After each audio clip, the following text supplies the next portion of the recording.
Welcome to the Cancer Research Institute Cancer Immunotherapy and You webinar series. Today's date is Thursday, March 22nd, 2018.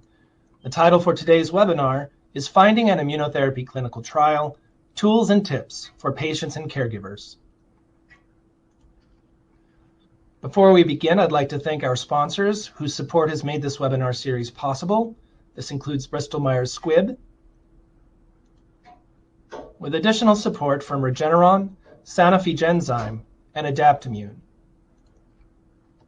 My name is Brian Brewer, and I'm Director of Marketing and Communications at the Cancer Research Institute, a nonprofit organization that for 65 years has worked to advance a field of science called cancer immunotherapy.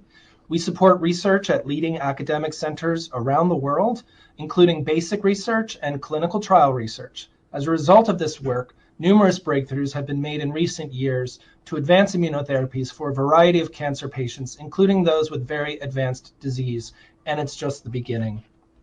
We provide this webinar series as a way to help patients and caregivers who are first encountering the idea of cancer immunotherapy with facts on immunotherapy for various cancer types, to connect with patients who have already received immunotherapy and who are willing to share their stories, as well as to find clinical trials, which is the topic that we'll be delving into today. The Cancer Research Institute website features a section for patients and caregivers that includes numerous resources under the umbrella of our Answer to Cancer Patient and Caregiver Immunotherapy Educational Series. These programs include our Immuno Community, which are a library of stories, both written and video, that you can watch or read, which give firsthand accounts from patients about their experiences with immunotherapy. Our Immunotherapy Patient Summit series, which takes place in 5 markets across the United States, and we'll be starting that up in June, so come and sign up for information about those if you're interested. Our webinar series, which of course we're doing today, other resources such as emotional support, financial assistance, as well as a directory of treatment centers where you can receive immunotherapy, and then our clinical trial finder. So that brings me to our expert guest.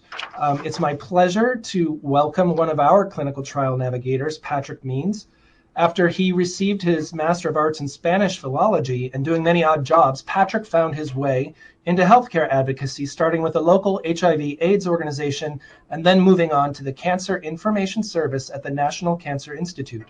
In 2010, he began working as a clinical trials navigator for a wide range of patients, caregivers, and healthcare professionals, helping to match them to clinical trials that are specific to their disease and treatment history. He's guided many through the process of narrowing down trials that fit their needs. He is passionate about being able to help so many people during these times. Patrick, it's a pleasure to have you. Thank you for joining us today. Thank you for having me. Thank you for that warm introduction. Happy to be here. So Patrick, let's start with the very basics. First of all, can you tell us, what is a clinical trial and what are some questions that patients have for you right off the bat?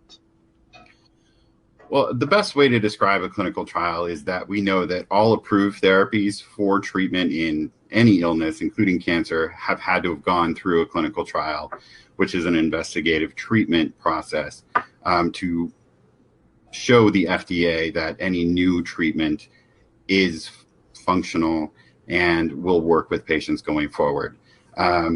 Probably the biggest question is, when is a good time to look for a clinical trial? Can I look for a clinical trial now? And honestly, any time's a good time to look for a clinical trial. You can find a clinical trial when you're newly diagnosed, if you've had surgery and looking for adjuvant care, if you are free of disease and you want to look for maintenance therapy or therapy that might prevent a recurrence of cancer. Most oftentimes, though, and probably where you're finding the most clinical trials, is when somebody is refractory, so their disease did not respond to current treatments, or they did respond to current treatments, but the cancer recurred or came back. But I would say that's probably the biggest question that we get. When can we look for a clinical trial? And the answer is anytime. So that's interesting. You described, there are various stages within a cancer patient's journey where they could consider treatment with an immunotherapy. And for many years, immunotherapy was only available in clinical trial because up until 2010, no immunotherapies had been approved by the FDA, with the exception of a few older kind of technologies, and of course the antibody therapies that really came to rise up in the 80s and the 90s. But today now we have a whole new class of powerful immunotherapies, such as checkpoint blockade, oncolytic virus therapy, T-cell therapy, CAR T-cell therapy, and several others, which are making tremendous headway in the treatment of patients. And some of these have been FDA approved, some as follow-on therapy for patients, such as second or third line therapy. You mentioned patients who don't respond to the standard of care then become eligible to receive these. But also, some immunotherapies have been approved as a frontline therapy. So these are available not just in clinical trials, but are now part of the standard of care. And we see that as a trend that's going to continue into the future. That said, as you said, clinical trials are an essential part of the research enterprise. Without trials, without patients who volunteer to enroll in these trials, drugs would not get approved by the FDA, which of course has a lot of protections put in place to prevent serious adverse events whenever possible. Of course, though, that is a risk, but that's perhaps something we can get into later. So when you are talking to a patient and they say, when is a trial right for me? And then they realize that now's a good time. How do you start? What's involved in the process? What should people prepare when doing that? And actually, before we get to that, maybe you can just say a little bit more about what you specifically do and what your service provides. So I'm a clinical trial navigator for the Clinical Trial Finder. It's sponsored by EmergingMed. What we do is we tailor a clinical trial search to a patient's specific diagnosis and treatment history. We take them through a questionnaire that asks some basic questions about diagnosis, which includes metastasis, tumor type. Probably the most important thing is what type of cancer are we looking at? And then going into specifics, for instance, if it's breast cancer, is it hormone positive? What hormone positivities or negativities does it have? If it's lung cancer, there are a few main types of lung cancer. Is it non-small cell lung cancer? Is it small cell, etc.? And then we go further on into what treatments people have had previously. So if that's biological therapies, is it chemotherapies, radiation, surgery, if they have not had any type of treatment yet. So that's as probably the most detailed information that we ask of people. We do ask generalities like, what's your health status? Are you still fully active every day? Can you hold on to your job? Are you still taking care of kids, etc.? Do you have any other serious illnesses that might affect getting into a clinical trial? And since we do ask these types of questions, and anytime you're looking for a clinical trial, it's always good to have that information handy, even if it's just basic information like the names of the chemotherapies you've had. And just as long as you know that, and as long as you know your tumor type, and if you have metastases, where they are, I would say those are probably the most important details you need to know before going in. And then, of course, we do delve into, through conversation or through our questionnaire, where you're at in your cancer journey. Are you newly diagnosed? Did you just have surgery, so you're looking for adjuvant care? Are you recurrent? Are you unresponsive to current treatment, or are you free of disease? Are you in remission and just looking for something that might help you out during that time? And then my job specifically is to help people go through that questionnaire, ask questions that are relevant to their diagnosis, make sure that they know and that they're informed about what all of these questions mean to them and to their treatment, and what they're going to expect when they're looking at a clinical trial in the next steps. But also I'm here to, narrow down search results, because as anybody knows, if they go to other websites like clinicaltrials.gov or even cancer.gov in the NCI, you could be receiving hundreds of clinical trial results. Even in immunotherapy now, there are well over 100 for almost every diagnosis that we have. And my job is then to sit down probably on the phone or by email with the patient or the caregiver or even healthcare professionals that might be looking for their patients, and they maybe didn't ever look for a clinical trial before. So we sit down, we talk about what's important to them in their search for clinical trials. Do they want to stay close to home? Are they looking for a specific immunotherapy like a check-aid block or an anti-PD-1 therapy, for example, a checkpoint inhibitor, in other words? Are they looking for a T-cell therapy, a CAR T therapy? Are they looking for a vaccine or a viral therapy? That's what I'm there to do. And some of these, you may be looking for a T-cell therapy, but it might be under a different name, and you never thought to look under that name. But I bring, or any of my colleagues really, bring a wealth of knowledge to say, well, it was just under this different name that you might not have looked for before, but we did find it, and I can send it to you. And then we do offer, we're here to follow up as well. I'm here to help you, to follow up with you and say, hey, were you able to get in touch with this site at MD Anderson? Were they helpful to you at all? Sometimes they'll say no, they were unresponsive. I called 3 times, left 3 emails. So we will reach out to MD Anderson, to that trial site, and say, knock on their door and say, hey, we have a patient that's looking at this trial. They're really interested. We just want to make sure that the trial's open, that we have the right contact information. Are there any changes that we need to let the patient know about?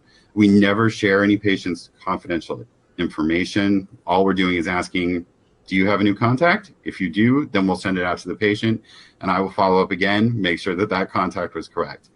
And we always know that cancer journeys are just that. They're journeys. You may be in remission one day when you talk to me. You may have had a recurrence 3 months down the line. So we're always there to update your information and find new trials for you as well. So this is important to state that this service is provided free of charge to folks who use it, thanks to support from the Cancer Research Institute, which makes the service freely available.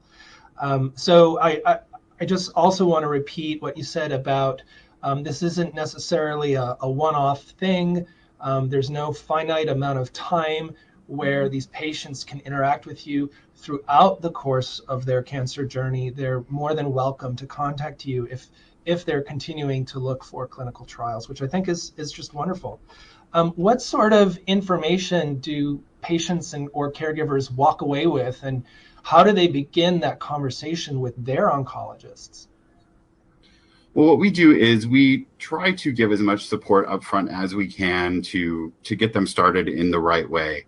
Of course, there's a lot of information we don't have control over, but we try to set people up with their next steps for sure. Sending them documentations. We have documents that go over how to contact a trial site, what you need to have ready to contact that trial site. So what medical records will you have to call your doctor's office and say, I need to transfer this information to this trial site? How long is that going to take? Information that's not readily available that people just don't think about right away when they're going into calling a clinical trial site. Because when you're calling me, you can just have some notes, information, in front of you about your diagnosis and treatment history. But when you're calling a trial site, they're going to expect certain things of you. So we do try to get that set up for them right away up front when we are sending the clinical trials. Because we do send the clinical trial information, the site location, and the contact information. So we want you to have all of that up front as well. Because you should, or rather, we always recommend that if you're making a treatment decision change, that it should be discussed with your oncologist or your doctor, whoever's administrating your care. But we also know that they might not know all of the information about the clinical trials that we're sending out, especially in some of these immunotherapy trials that might be relatively new, less than a year old. Not every oncologist knows what's going on out there, unfortunately. And it's not that they don't care necessarily. It's just that if you're an oncologist seeing 20 patients a day, you're probably not on the internet also searching for the newest forms of therapy every day either. So we always encourage and empower people to call the sites directly, ask questions of the study coordinators, if possible, even the principal investigators, if they're willing, about the clinical trial details, what they need to know about how often they need to go, if there are any side effects already recorded about the treatments that they're going to be given, what they should expect about the treatment cycle, etc.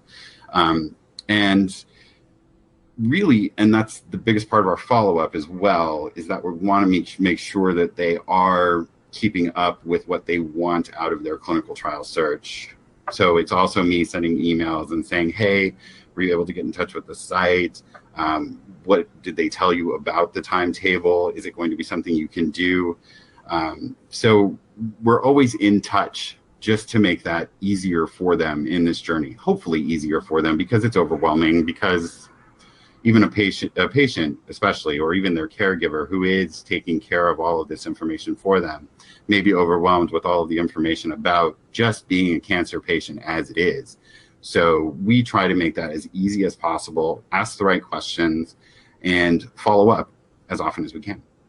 So getting into a trial isn't a given, and you mentioned so many different things that bits of information that need to be provided, and all of this goes to what's called eligibility criteria. Right. Have you had instances where patients at first pass appear to be eligible, but then for some reason they're not able to get onto the trial, and then what happens? We do. I think that's why we go through our questionnaire, and our questionnaire does have follow-up questions if there are deeper eligibility criteria in certain clinical trials, for example, because we know eligibility criteria is set up so the clinical trial has enough patient population that meets similar characteristics where their investigational treatment is going to be proven amongst one set group of people and maybe not, by chance. So that's why eligibility criteria is there in the first place. And then when we're going through our questionnaire, we might be talking about, okay, you've told me you have lung cancer, it's metastasized to the liver. We know that it's inoperable. We know that these are the treatments you've had before. And then you might ask something like, what's your activity level like every day? Or what's your partner's, your spouse's activity level like every day? And then they might tell us, well, we've had to have in-home care 3 or 4 times a week. And then that would change eligibility for a lot of trials. So in that case, what we do is our questionnaire and our system further delineates what eligibility criteria they can fit into at that point based on that activity level status, or even maybe somebody had a heart attack within the last 6 months. Our program sorts through that eligibility criteria and takes them out. So it only then shows us those clinical trials that don't mention what your activity level status needs to be, or if they are still accepting patients with various amounts of heart problems, et cetera. So then again, we don't really need to have a conversation about you're not eligible for this, but these are the ones you are eligible for. So hopefully we can still get somebody into looking at a clinical trial that they were originally interested in. Maybe not the same one, but maybe there are similar trials out there, like check block inhibitors. There are a number of pharmaceutical companies that are running these clinical trials, and they're looking for people to fill them. And some may have less stringent eligibility criteria than others. So we're always able to provide with other options. And our philosophy is more is better. More options are better than less. But if going through that questionnaire, we find out that somebody is not eligible for a lot of trials, we're still going to give them what they're eligible for. So at our Immunotherapy Patient Summit series last year, where you and a colleague provided live support on site to individuals who had prearranged meetings with you, I think they were about 20 minutes each, which isn't a lot of time, but it's enough to get the ball rolling. What is the let's say I'm making my first phone call. Like, how much time can I expect to be spending on that phone during that first phone call? I think average is about 15 minutes, probably within the range of 10 or 15 minutes, depending on the person who's calling on the phone. Some people are very prepared. They've already looked up online the type of clinical trial that they want to look at, that they think is going to be best for them. They have all their treatments handy. They're ready to go. So there's not a lot of education to give on that point. And that's probably, a quick phone call as long as we can get through the questionnaire period. But then again, there are, folks that maybe never heard of a clinical trial before. This is their first time. They may have heard of immunotherapy by watching a program online. Maybe their favorite morning TV program had something on it. And then they just looked up immunotherapy on their search engine, and Cancer Research Institute comes right up. And so then those conversations are typically longer. I can say that I've been on the phone for 45 minutes, because somebody really wants to know about what immunotherapy is. How do clinical trials work? Just the questions that you've been asking. So we can run the whole gamut of people's experience with cancer, with clinical trials. With cancer itself, some people might just be so overwhelmed they aren't even sure how to go about treating their own disease, even with their doctor. So that's another conversation that we sometimes have.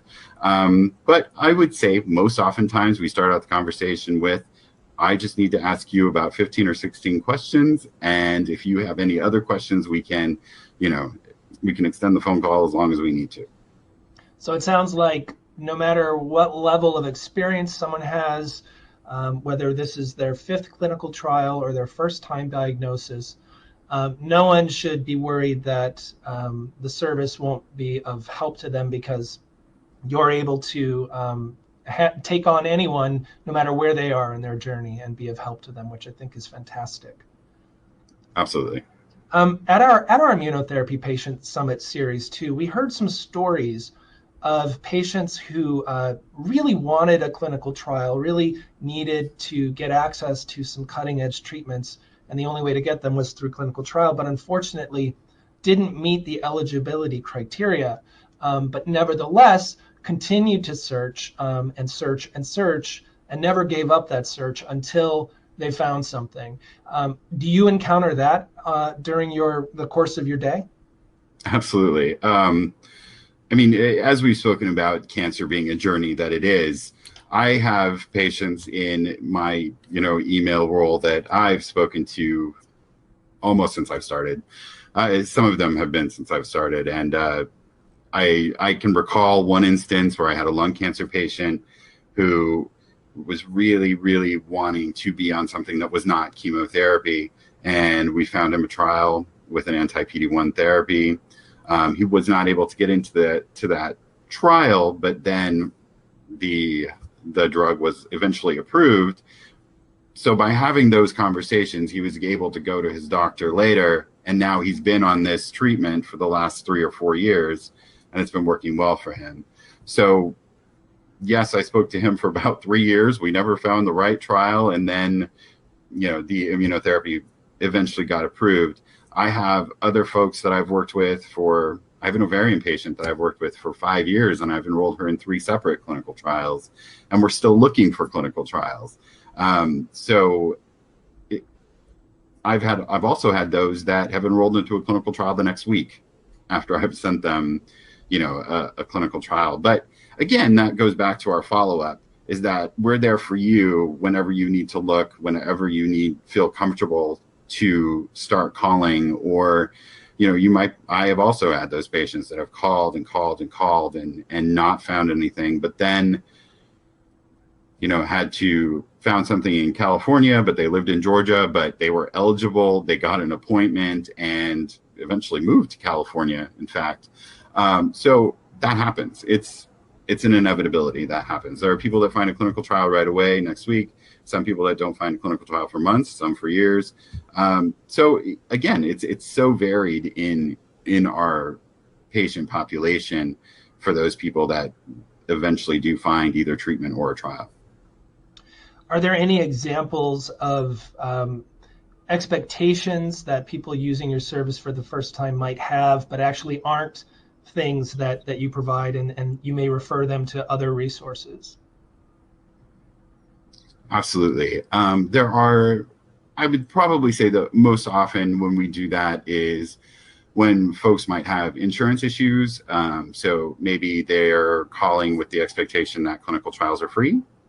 And then there's always the conversation of how clinical trials work in comparison to standards of care and insurance approvals. But most clinical trials, since they are going on at large cancer centers or hospitals themselves, they still might incur costs that you might need insurance for around the clinical trial. So then, yes, then we have our list of resources like Patient Advocate Foundation, for example, that we can reach out to. Also the resources that are in Cancer Research Institute webpage, which we also have. We've directed people back to the general number for the Cancer Research Institute, Cancer Care, the American Cancer Society. So we have all of that set up as well if we need to refer people to other sources if we can't ultimately help them. Well, speaking of the website, you've told us what the service is and what the service isn't. So why don't we go ahead and get into it?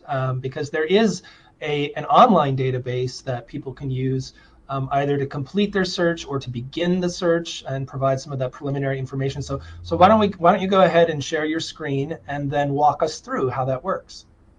Absolutely.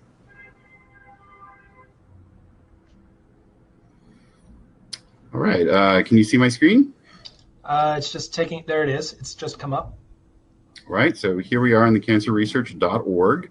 This is the main landing page. Where you can find the clinical trial finder is under patients, and then clinical trials. And this is our main page for the clinical trial finder. You will find us on Find a Clinical Trial here on the right page and search online. And this then takes you to just some basics about what the Clinical Trial Finder is. And what we want to do today is search online. There is the request to contact where you can fill out a form. And with your contact information, we can have a Clinical Trial Navigator reach out to you or call us by phone. And someone will be able to speak to you as the next readily available navigator. We also have a Spanish speaker. That would be me. So if you do speak Spanish and want to look for a clinical trial, I'm probably going to help you. So we're going to click on Search Online.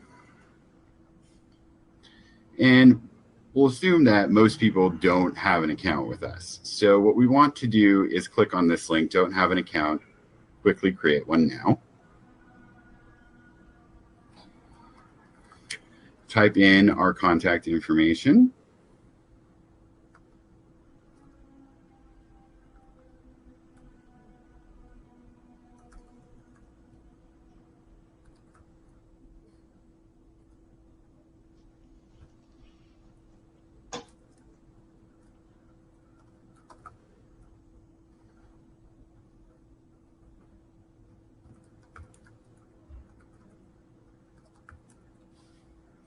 And then we always ask, would you like to be notified if you're a match of new trials, if there are other relevant search updates? Yes or no. This just means we can reach out to you later. We will ask your permission, of course, when you're speaking to us on the phone. But this is just extra, privacy for the patient, caregiver, healthcare provider that is getting in touch with us. And then once we have all of this filled out, we want to create an account.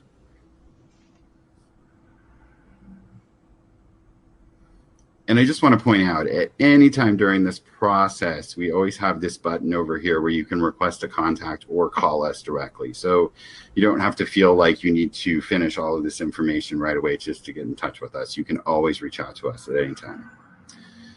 So today, what we'll want to do is look at cancer treatments adults. We also, of course, look for cancer treatment for children and patients under 18. The diagnosis, which is required. I think today we are going to look at lung cancer, but you can see just the number of questionnaires that we have available, how detailed some of these get. Leukemia, for example, is split up into 4 questionnaires. And then we also have a 5th one that is myelodysplastic syndrome and other hematologic malignancies, other cancers for cancers that don't fall into any of the questionnaires that we already have provided. Who are you searching for? Are you searching for yourself as the patient, family or friend as a caregiver, or are you a healthcare professional? That only tells us really when we're reaching back out to you What type of patient, are we talking to the patient? Are we talking to a caregiver? Just how to kind of guide our call and help you through the process. Address doesn't have to be, isn't required. You don't have to create a profile name. We'll create one for you. So we just want to continue here. Oh, it is going to require me. Look at that. We'll just put in EmergingMed.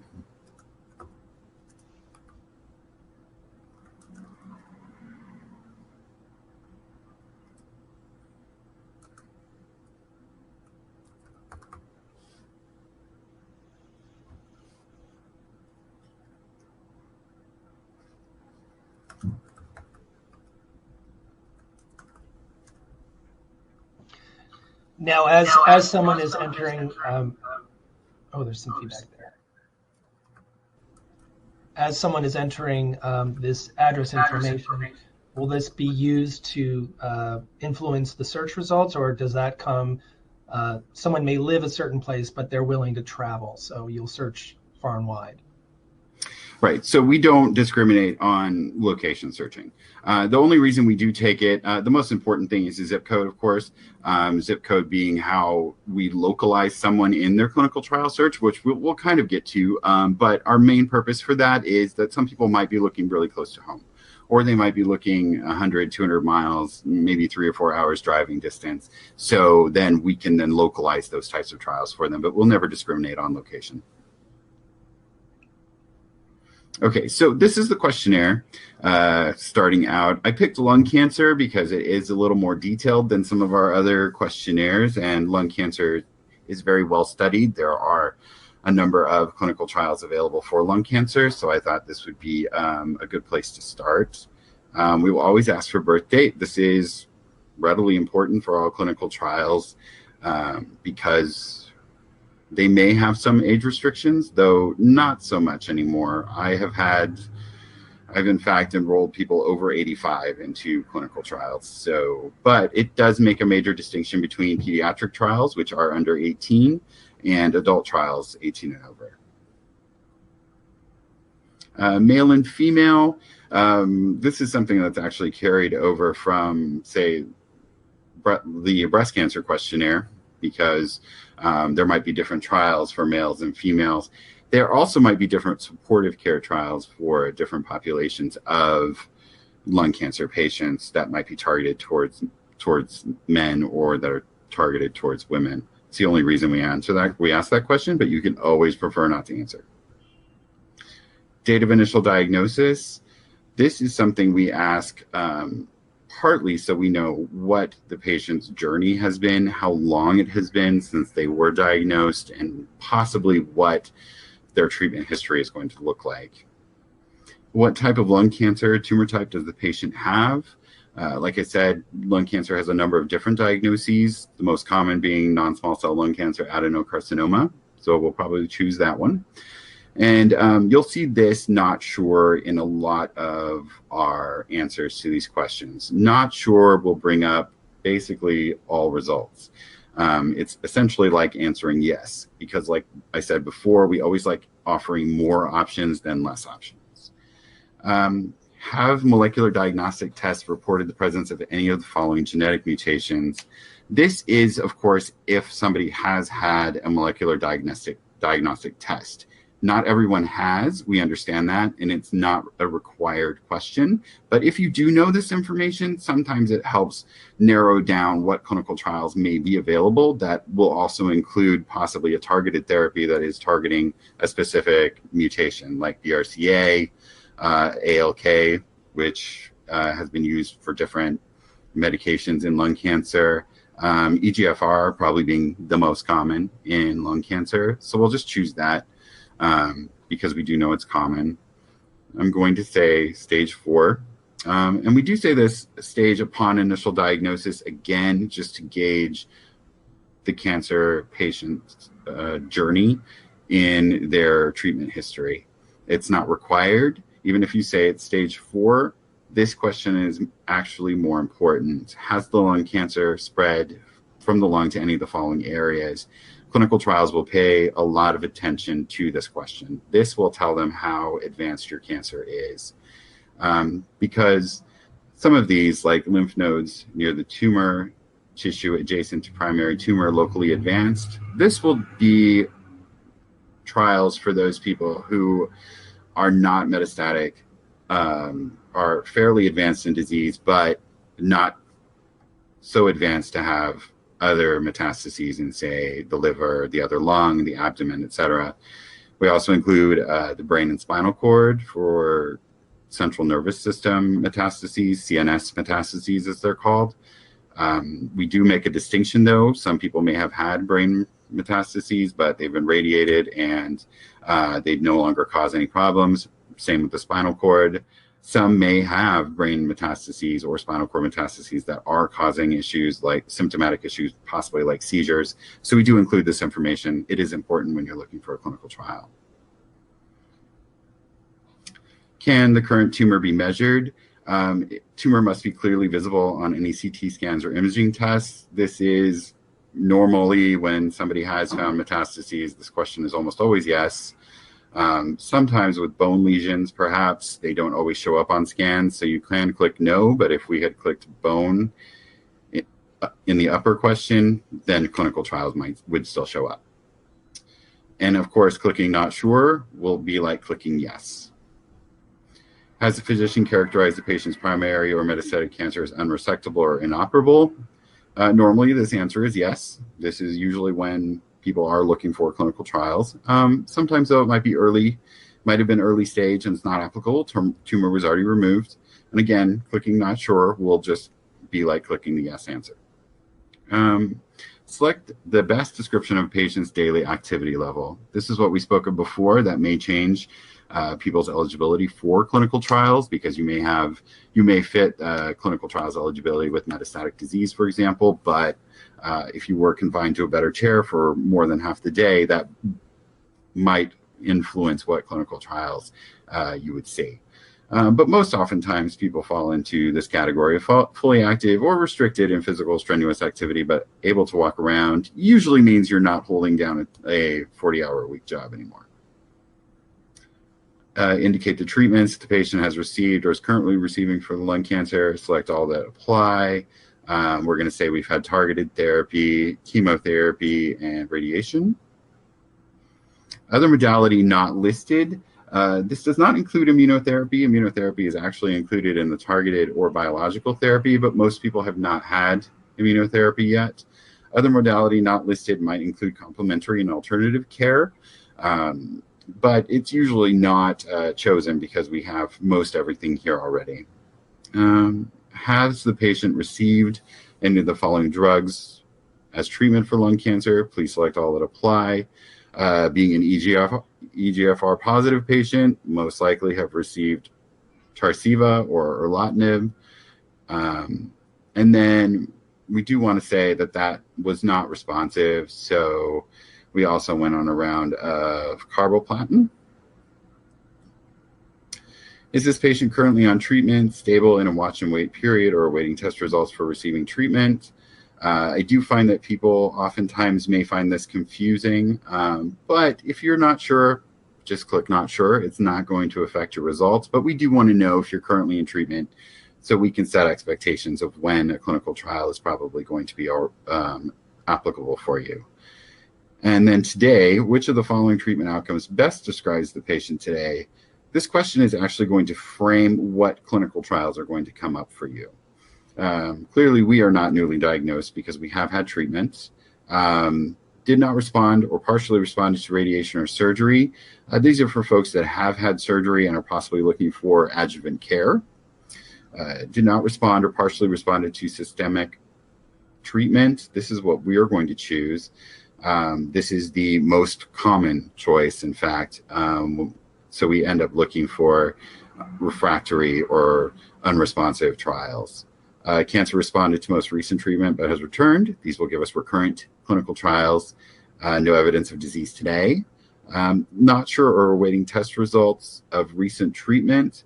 Now, this one is really important because you may be on treatment, but this is usually what we're looking for. Did not respond or partially responded to recent systemic treatment. Because really, when you're looking for a clinical trial and you're on treatment, it's most oftentimes this is the clinical trial you're looking for. Not sure or awaiting test results of a recent treatment is more like a placeholder if you want to come back to the profile and then make one of these decisions here. Does the patient have any serious medical conditions other than cancer? Please select all that apply. We're going to say none, but normally you might have folks that might be on blood thinners, peripheral neuropathy. These things are common, so we do include them because some clinical trials may have them as an exclusion criteria or may have special exceptions for them.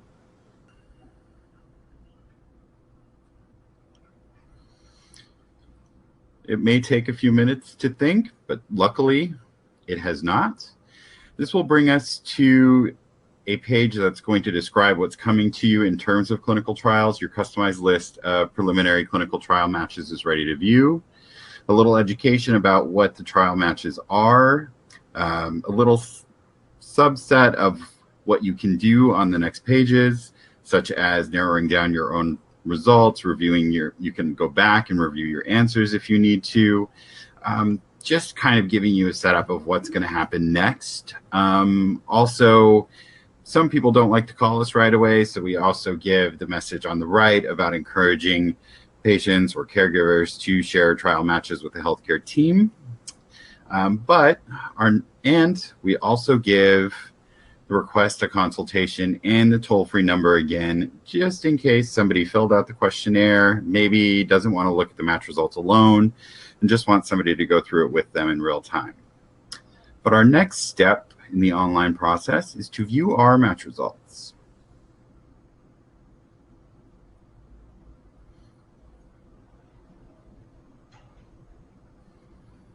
And again, we're hoping to set this up so anyone who goes online and fills out the questionnaire and wants to look at their match results themselves can have all the tools to do that. So we are giving little blurbs on top about browsing your clinical trial matches, organized under tabs under treatment, supportive care, and other. As we can see, there aren't any supportive care trials that came up. Also click on clinical trial titles to learn more about each opportunity, which I will get to in a moment once we look at the trial details. Then we recommend you request a consultation or call toll-free to review your results with the Clinical Trial Navigator. So that's always present. We are always here to help you out, to help you narrow down your results, to ask any questions that you have of us just before you're making any informed decisions. But while you're here, we can also click this button, Show Filter Options, where you can search trial results below by modality. It'll bring up a drop-down with all the modalities that are present: immunotherapy, chemotherapy, radiation, vaccine therapy, biological therapy, CAR T cells, etc. Then type to select drugs. If you click on it again, it will give you all the drugs that are listed in this clinical trial search and how many of them there are. And it goes like this for the NCT ID, if you know your own NCT ID that you're looking for. If you want to search by certain phases, 1, 1/2, 2, 3, not specified, and 2/3. Target, if there are particular molecular targets from the questionnaire that we had, you'll see that are 113 targeting PD1, PDL1 is 33, EGFR is 12, etc. And of course, the title, if you also know the title that you might be looking for. And then if you want to narrow down your results by distance, this is a slider: 10 miles, 25, 50, 75, etc. It does go much higher.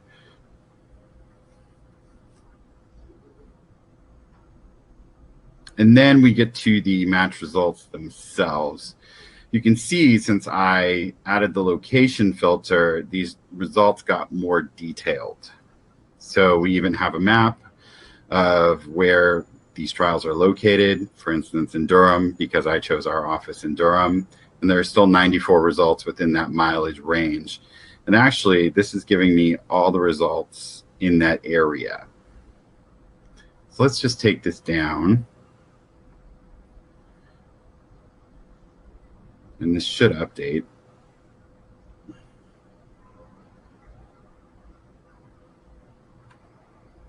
We have to hit clear all filters.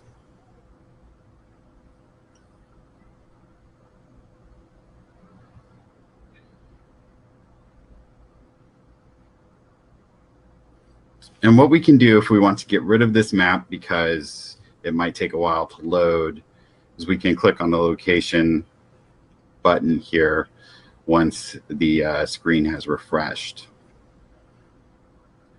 But you can see it does give you the title of the trial, the modalities, the drugs involved, the molecular targets, if any, the phase, and the nearest location to your zip code. And what's nice about this match results page is that you can then bookmark trials by hitting the star button. You can also download the clinical trials through an Excel spreadsheet. It should be here under this button. I think it's taking a while to load just because of the number of match results. But going back to bookmarking, once you bookmark a clinical trial, this will stay with your profile. So any clinical trials that you want to talk about that are of interest to you, you can click the star to bookmark, just like it lit up. And then once you request a consult or call our phone number, then you can talk to your clinical trial navigator specifically about that trial. The Clinical Trial Navigator won't have details about that trial itself, but we can set it up to send information for the site and the study coordinator contact. And this could be a very long list. Like, we have 241 trials here. Many people may not want to go through that many trials by themselves. So again, the request to contact and the phone number are always present to get in touch with us whenever needed. And if you go back to the top, you can also go back to your patient profile if you need to edit any information, any contact information, or any information on the questionnaire. You can also hide the filter options if you want. And again, this button here will take you back to your account. And really, this is the last thing you have to do, looking over the clinical trials and then getting in touch with the Clinical Trial Navigator. Would you say that it's easier or preferable if people first go to the online form and supply this information and then follow up with a phone call, or is it okay just to go right in with the phone call and not use the form at all? Because I know some people aren't comfortable typing information or sharing information online like that. And in fact, I would say the bulk of our contacts are by people who contact us by phone first, or fill out the request to call that was in the web page. That then they enter their information and then we call them back. But that would be the bulk of our conversations. Most people don't fill out the profile online, in fact. So we're usually doing it all over the phone. Okay. Well, this has been a really wonderful walkthrough of your service. Patrick, thank you so much for joining us, and I hope to see you at our upcoming Immunotherapy Patient Summit series this year. More on that later. And is there anything else that you would like to say to patients who are considering enrolling in a clinical trial and using your service, or should we move on? All I can say is that everybody who works in my organization as a clinical trial navigator really enjoys what they do. So you're always going to find somebody that's well informed, that is happy to look for clinical trials, that is always going to be empathetic and passionate in helping you find what's right for you. So if that can help in any way of alleviating any stress in looking for a clinical trial, I'm like I said, I fully love our service. So we're always happy to speak to people whenever it needed. And we're happy to provide that resource. So thanks for that. Thank you so much. Okay. So with that, I'd like to point out that every June we celebrate Cancer Immunotherapy Month. And in the month of June, we provide a host of events that include recaps of the proceedings of the American Society of Clinical Oncology, which is the world's largest oncology conference. We will also feature a panel of experts at the conference who will talk about the latest information coming out of the conference that patients need to know. We'll also be publishing 4 new video stories of patients who've been treated with immunotherapy. On June 15th, we invite you to participate in this awareness campaign by wearing white and uploading a picture of yourself with the hashtag #WearWhite on June 15th. We'll be celebrating Cancer Survivors Day on the 3rd. And then, of course, we'll have a special webinar featuring patient perspectives on the immunotherapy treatment journey.